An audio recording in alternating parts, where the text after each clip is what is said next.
What's up, Rockstars? Today I have a lot of info for you on Kickstarter news. CMON's doing some crazy crap right now. People are upset. People are freaking out. I'm freaking out. People are running around crazy. There's some really good info on some good games that are coming out. We now have some price points for some of them. There's some new ones I haven't even covered yet. There's some new free stuff we're getting for existing games you may have already paid for. A lot of news coming at you, so hopefully you can strap in and enjoy that. So let's get right to it.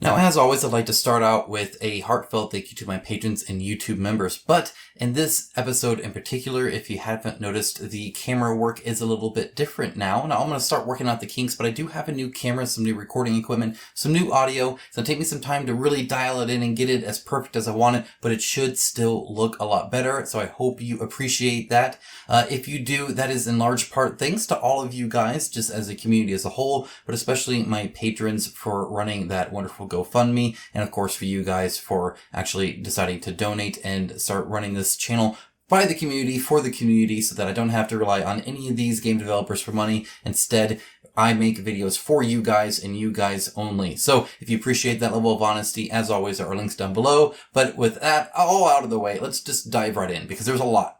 Okay, so I'm going to start out by actually going over this. This is actually pretty cool. This is the Forest of Radgost. Now, I am actually going to unbox this, and so I have an early view of it. So if you're interested in that, obviously that subscribe button plus the little bell icon is your friend. Anyway, we got, and I've covered this before if you haven't seen it. It actually looks pretty cool. The art looks interesting. There's a dude coming out of a horse's butt. It's crazy. There's some weird stuff going on. But if you ever wanted that miniature, well, guess what? It's going to be 50 millimeter on average. That's right.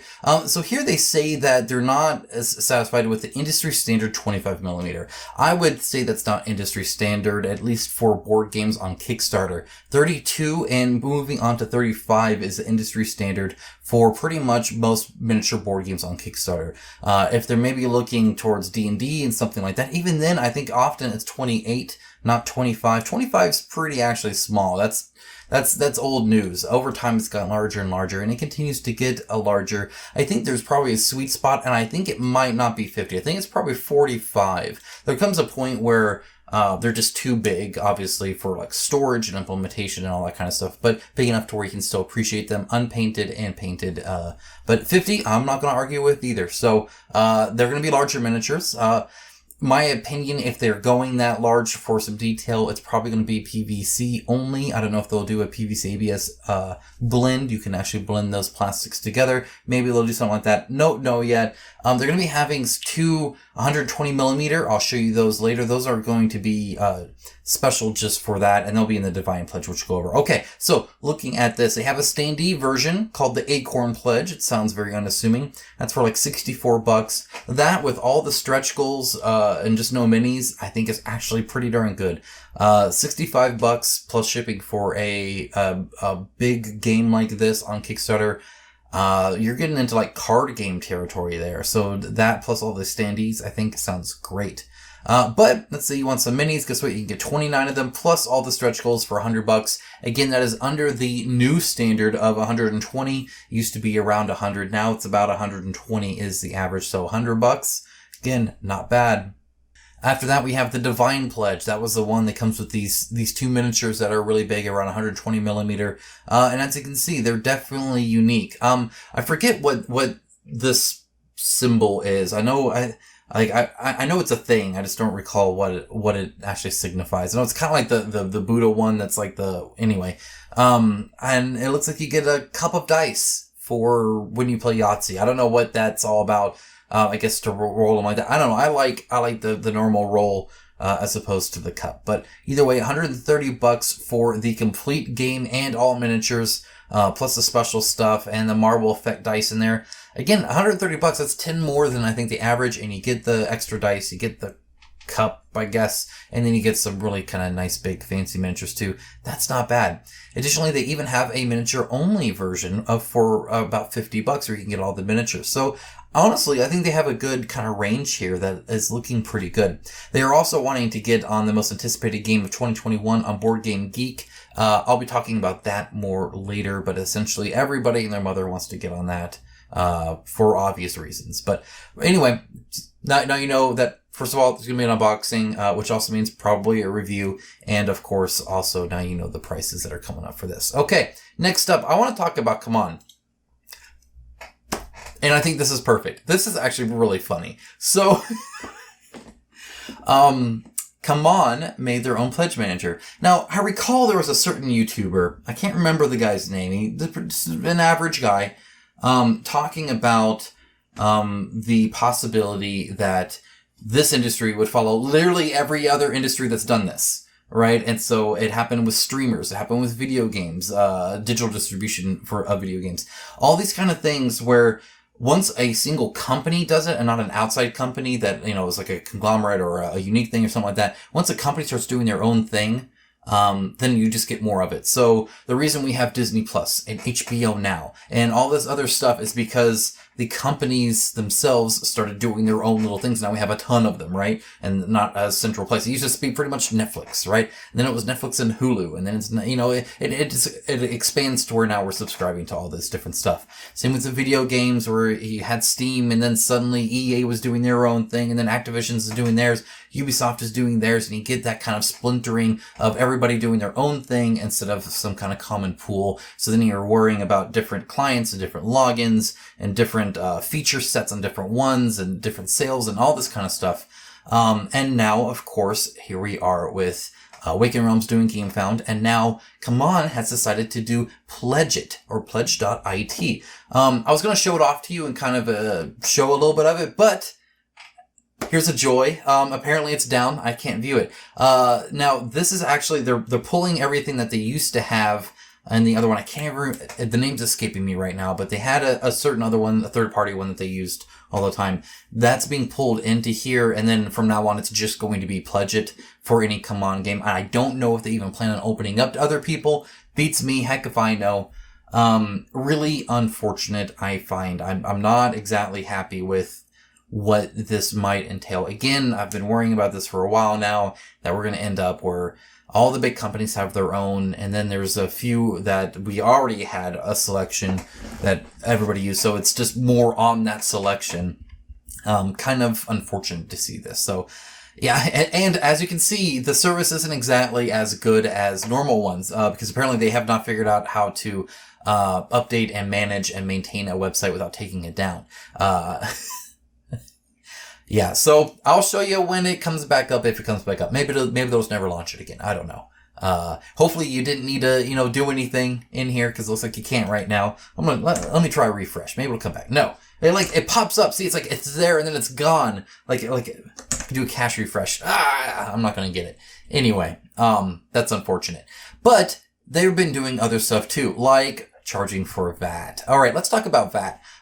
First of all, I am by no means an expert, and on top of that, almost nobody is right now, right? The rules and laws are still being drafted and changed, and stuff's coming in. People are interpreting it, and everything I read is well, how we read this is. And we've been having some crazy stuff. I know that the people at Lazy Squire Games and Stormsunder charged all the people in the EU that were going to do that before the cutoff date or some junk like that. Either way, people are being surprised with massive darkness to VATs. And in fact, this is not going to go away. So if we go to CMON's The Animation Collection and we scroll all the way down past that junk to this, where they have a special note that VAT will be charged on the Pledge Manager system in the EU and UK backers. And then it mentions it here as well for the VAT. So VAT's now a thing on Kickstarter. It's probably not going to go away. It's going to be more in your face. And from what I can understand, some companies were definitely going through some kind of loophole-ish stuff to bypass that as much as they could, especially when it comes to the price they claim on different things. And that's just it's just more locked down now. There's not really a way around it, and so it's now being passed to you.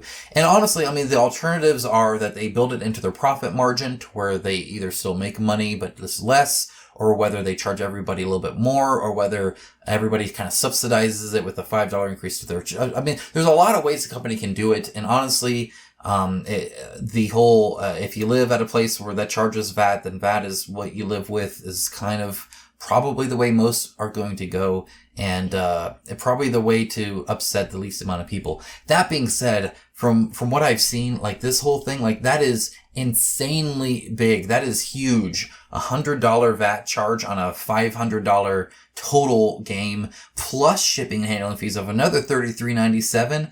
Plus VAT shipping and handling fees of $6.97. I don't know why VAT gets charged an extra, whatever. Suffice it to say, that is dumb. That's a big amount. That is like offensively big. So it's become more and more over the years, and maybe there's a video on this or not, where Kickstarters are less and less good of a deal when it comes to saving money. And in fact, a lot of times it's more expensive. Just look at CMON's Marvel United. Where I felt that it was way too expensive for what you're getting, because what you're getting is just a quick filler game. You know, that casual filler, like nobody's like playing that. That's a game night, right? That's just kind of the filler thing you do, or the thing you do with your kids. And so to spend hundreds of dollars on that seems a bit silly to me. And then shipping on top of that. But getting it at retail for $15 on sale at Walmart sounds like a sweet freaking deal. So you're really only getting it for the exclusives. And more you're getting it because either the game isn't going to be at retail, or it's going to be at retail, but has all those exclusive stuff you're getting. So you're paying essentially extra for a collector's edition. And I think this just further cements that. Shipping overall has gone more expensive. And then with VAT being locked in a lot more, and more people charging full VAT prices to those in the EU and elsewhere, it just, I think it's just a progression of things. The glory days of getting a game for cheaper than retail with more stuff at retail is pretty much gone.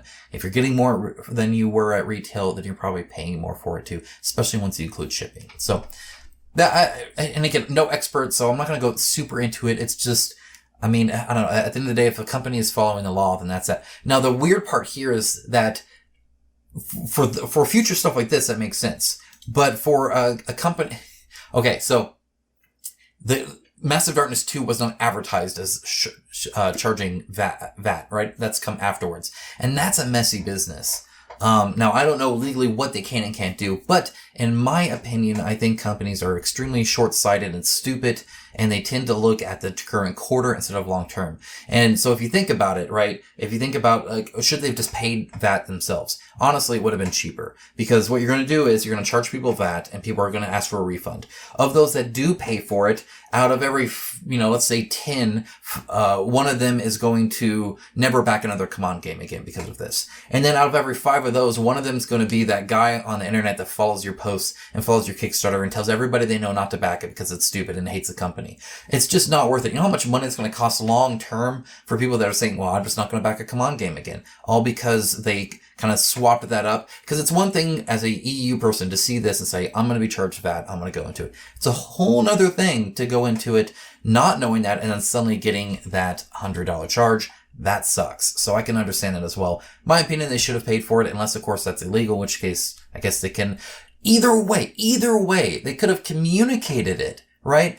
You get these freaking robot companies that don't give a crap about people. They don't give a crap about me. It's why they don't talk about me. They might talk to some other YouTubers because they, work with them and do business deals and whatever the heck they do, but they don't talk to me because I call them on crap like this. But this is honestly kind of crap.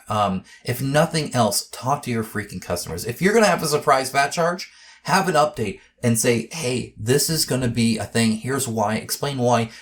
Be approachable. At least pretend to care, as opposed to this kind of like overlord robot AI run machine that just is like distant and not a part of everybody. Now they are charging, or they are offering 100% refund. So there is a link down below. If you are like, I don't want to pay $100 on a $500 thing, plus $679 plus shipping on top of that.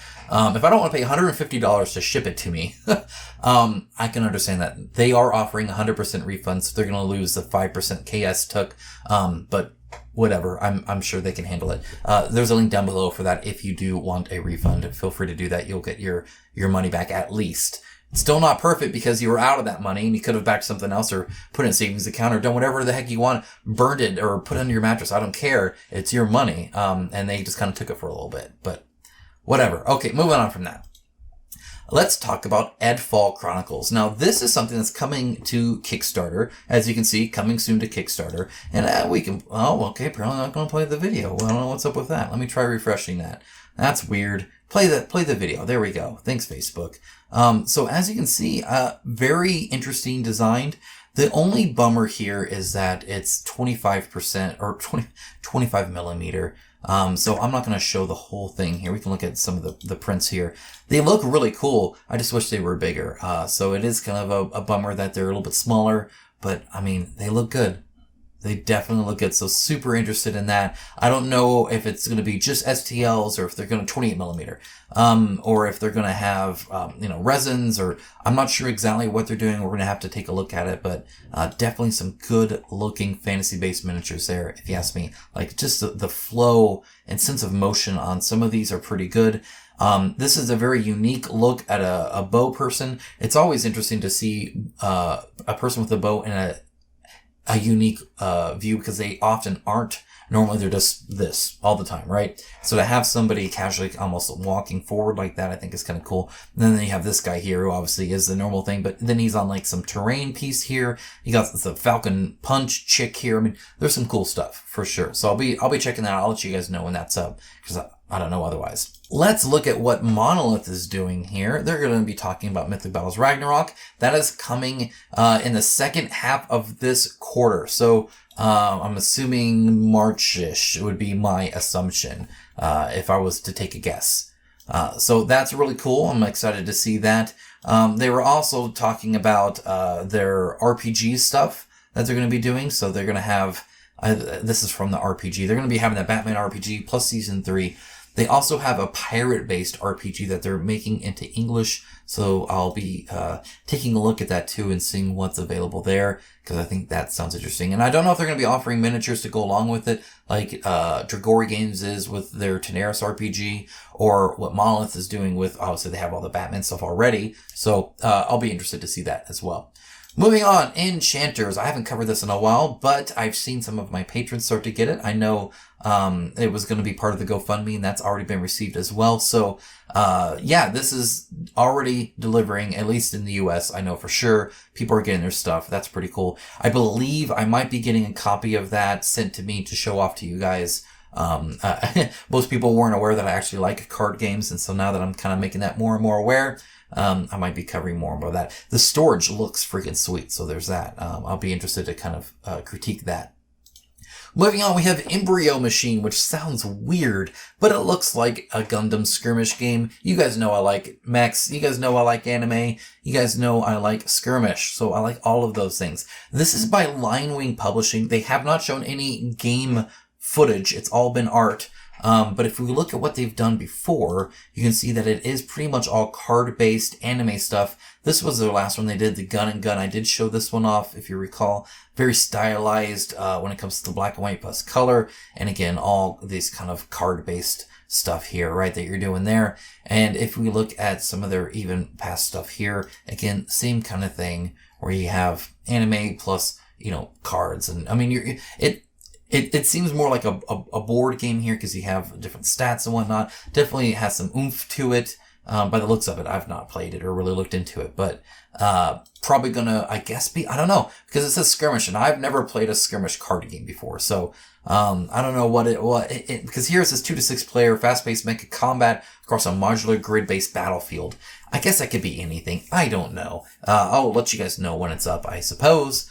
But it's called Embryo Machine, which is just a weird name. I don't know how I feel about that. Moving on, we got Dungeon Delver relaunch, and look at that, 73,000. What I wanted to point out here, by the way, these are just STL minis, and they look cool. Like, I like them. I think they look neat. It's not something I'm necessarily getting, but if you wanted an old Grandpa Mouse, you can get old Grandpa Mouse. They got some unique stuff. They got the toads. Definitely a cool style. I know a certain patron that loves this kind of animal stuff, so that's kind of cool. I've seen this guy on YouTube. He has some good 3D printing stuff. He's going to be doing the supports for it, so that's pretty cool too. What I wanted to point out here, which I thought was kind of interesting, is $10,000 goal, right? And if we go to what they did before, which was just a little bit ago, right? It wasn't that long ago at all. They canceled it in December. It failed. Its goal was 60,000. And they only got 37. So, two things. First of all, a Kickstarter can be used to build hype and to gain traction on stuff. A lot of times it's hard to do it before, but once you're live on Kickstarter, channels start covering you and all that kind of stuff. But it's more than that, because additionally, if you notice, they dropped it down to a $10,000 goal, which means it funded real quick, right? And now there's 10 plus stretch goals on, and you can help unlock them all and fund it in 2 hours. And you get all this stuff. It makes it look like a huge success, even though they really would have just started doing stretch goals here, right? But it's the same fun. Like if they needed 60,000, they still need 60,000. I don't see any change really in how they built it up. They're advertising it a bit different, which again also helps. Looks like they took feedback there. But a large part of it is the human mentality to want to be part of something successful and to feel like you're doing something that a lot of other people are doing as well, and that is right and good, and that there's no sketchy business or anything like that. You feel more comfortable doing it. And when you see something that might not fund by people who aren't doing it, it kind of self-propagates, right? Whereas if you see something that, oh, bam, it's funded, it's going, we're unlocking stretch goals, people are excited, people are talking, and suddenly it builds on itself. And everybody, more people that view it will then click the back this project and actually back something. It's funny how that works, that once you throw in that fake goal, it just tends to do better. There are some that just don't care about that and they're going to fund instantly anyway, and that's fine too. But that's not most people. Most people on Kickstarter, I think, need that fake goal to really kind of drive that. I mean, it's funny how people will complain about stretch goals, but then also kind of complain about like, oh, they're doing the daily unlocks, how boring, or they just showed everything right away. There's no stretch goals, yawn. And I'm in the same way. It's kind of funny. That's how that works. But anyway, good for them. Happy that they, successfully funded this time. And I thought that was interesting. That's really the main thing they changed. Okay, moving on. We have this little gem again. This was Millennium War. If you recall, I shared this last time. Incidentally, they're not even like, now it's hybrid of tactical chess with MOBA genre and boss fight mode. is the name of it now. So there's that. I covered this before. People said it looked a lot like Kingdom Death Monster. It looked, gameplay-wise, nothing like Kingdom Death Monster. Like, I didn't know of a single shared gameplay mechanic in there, really. And so it's not related to Kingdom Death at all. Doesn't serve the same purpose. Doesn't fulfill the same goal. But thematically, it looked kind of like it. I will say they redid their video, and it's better. It actually focuses a lot on the board game and some of the lore. So it goes lore, and then it goes board game, and actually does a lot of the board game. And then at the very end, does that random really bad N64 animation. Like, I feel like I'm watching Beast Wars right now. It's bad. Anyway, or like a reboot or something like that. Like 90s CG. I don't know what's going on there. It's rough, but, still better than it was. And then as you can see, they're actually showing the game a bit more here. And it seems they toned it down. So what they have is they have 35 heroes here. And if you notice, you get these cards, right? And you're not seeing a whole lot of minis, right? And it looks to me like they've limited it now to,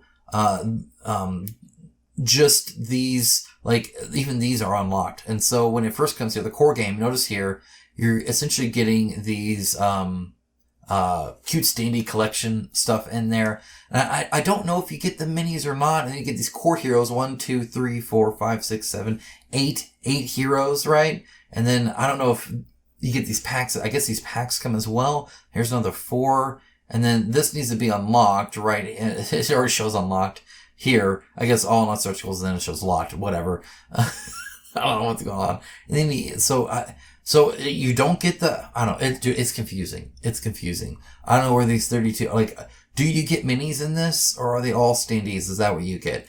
I'm fine with standees. It just, you need to, I need to know what I'm buying. What am I buying? What am I getting here? And it doesn't show these gates at all except here, right? Or the art book and all this. I guess now it's showing some of the stuff. So it looks like you get tokens of them and stuff. I'm not seeing minis. Q Dangerous. So I see no miniatures in there at all. Except these gates. Yeah, so these are miniatures, then nothing else. But then you get the dials, and the dials only work with, I guess you could maybe put one of these in a dial. Maybe that works. I don't know. It's, I'll keep covering it. I think this looks a lot better. They didn't show any of that, like, really badly 3D printed stuff. They're just showing these renders here, which I actually think is better representative than what the other option was. Even if they have really skinny pieces and silliness like that. But you kind of see it, and they got kind of a good highlight of the miniatures, and it looks a little bit more professional here too. I think this in general looks better. It looks a little bit cleaner. Definitely could use, and then, so you get this boss here, and then these people here that don't get the shout out that the other people do, and then this random person gets a shout out, I guess. Or are these, no, these are the people. So then it goes into the 4, and then I guess another boss. I don't know. I don't know how many bosses there are. It's weird, but whatever. I'm gonna stop scrolling this. I'll keep looking at it, and let you guys know, but Millennium War, or otherwise known as AKA hybrid of tactical chess with MOBA genre and boss fight mode. Looks like an interesting campaign, if nothing else. Moving on. Okay, you guys know how much I like CA Sculpts. They did Limbo, they did the recent Seikokushin models, they do some great miniatures, and he actually made a website, which looks great at casculpts.art. I'll put a link down below. He also is starting to do some STL, so if you want this, again, great looking miniature, great quality, printed any size you want, for 12, that sounds awesome, let's do that. So that's super cool, and I can't wait to see what else he's allowed to add on there. I'm super excited about that, personally. Moving on, we have Tanares Adventures. This is update number 51, which is kind of a milestone here. A new miniature that we are getting. Look, it's got skulls and fire. It's cool. So this is to celebrate the fact that they marked 3 million raised in the Pledge Manager Plus campaign. So the campaign here shows 1.6, which means that in the PM, they've pretty much doubled that, which happens quite a bit. You'd be surprised how much money a Pledge Manager can make. So it continues to actually keep going, which is good for them. They also received their 10,000th order, which again, started at 7,800. So that's a lot of people upgrading, and that's a lot of new people too, which is also cool to see as well. And you get to we're going to get this miniature, and we get to see more and more of it as we vote on Board Game Geek. You remember that from the start of this video? Well, here it's still going. And you know what? Not to be outdone, here's Stormsunder as well, also giving away a miniature. This is Sir Luther Kent, and everybody's going to be getting this miniature. And you know what? Hey, how about we go on Board Game Geek, and we'll get a free pet. Look, you can have a monkey, or a tiny unicorn pony, or whatever that thing is. If you so choose, you can vote on that and also vote. That's only if they get in like the top 20, I think, or something like that. But this is pretty common, where people want you to go and do that. All right. One more thing. You guys remember, Tenjin? I printed him out, showed him off a little bit. Looks super cool. Amazingly well done, miniature. The, supports were great. It was just a pleasure to print. Looks amazing. Very cool mini. Well, they teased their next one, and they teased it with a playlist. Here's the playlist that they've been looking at. So as you can see, they got some Helheim in there. So that's Valhalla, Berserkers, Ymir, Valhalla Rising, Berserker. They're doing all sorts of Norse stuff. So that's exciting. Well, can't wait to see their Norse Ancestor, and see what they have coming up. I'll let you guys know when I find out more, of course, and show it off to you. That's it. That's all I had. I hope you appreciate it. Let me know what you think about the camera. Again, I'm going to keep tweaking settings and updates and post stuff and stuff on the camera itself, and we'll get this locked in. But hopefully it's better for you. Maybe not because you see me in a little bit higher resolution, but it'll make my editing a little bit better too. So it's good. And again, thank you so much, guys, for everything. Hope you found this useful. Let me know what you think about the VAT stuff too. I'd be interested to chat with you guys about that. Again, I'm American, and so it's a very foreign thing to me. I don't like all we do is try to avoid paying taxes typically, so I don't understand the whole tax thing. So no, I'm kidding.